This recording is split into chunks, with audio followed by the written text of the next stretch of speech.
मी कामं नाही केली आणि 30 वर्ष नुसतेच भजन म्हणत आला असता का? घेतं बसलो तरी माणसं गोळा करावं लागली असती. अशीच परिस्थिती तालुक्यामधल्या त्या काही नेते मंडळींवर येणार आहे.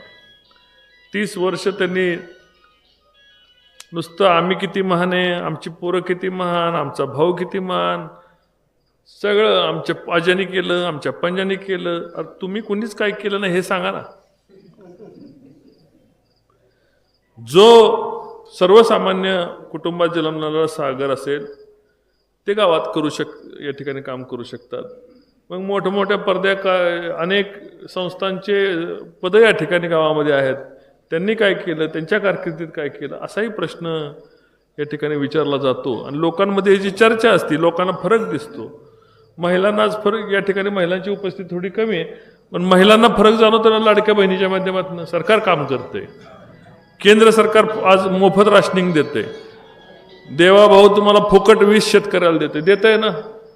आमदार, तुम्ही पहिला आमदार शोधायला तुम्हाला तरडगावला जायला लागतात. आमदार अधिकाऱ्यासकट तुमच्याकडे इथंच आपली सभा झाली, मी आलतो सभेला, बरोबर ना.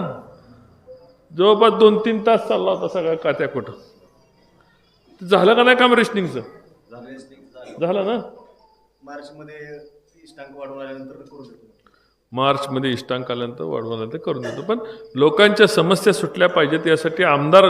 त्याच्या आधी 20 वर्षापासून 400 लोकांचं रेशनिंग बंद असलेलं आपण चालू करून घेतलं. ऍट ए टाइम 400 इष्टांक वाढवून घेतले. मी तेच सांगतोय की माणसांची कामं झाली पाहिजेत. मी टीका कोणावर तरी टीका केली म्हणून मी काय मोठा होत नाही. ह्यांनी काय केलं, आपण स्वतः काय केलं हे पण तालुक्यात बघायला पाहिजे. तालुका बदलतोय. तुम्ही बारामतीला जायचं झालं तर चांगले रस्ते झालेले आहेत. इकडून जावा नाही तर बारामती मार्गाने जावा नाही तर आसूकडनं जावा, रस्ते चांगले झाले आहेत. या ठिकाणी RTO ऑफिस आले, जिल्हा न्यायालय आले, तुम्हाला दिवाणी न्यायालय आले, पोलीस स्टेशनची इमारती, ग्रामीण पोलीस स्टेशन, फलटण पोलीस स्टेशनची इमारती आपण कशा केल्यात ते बघा.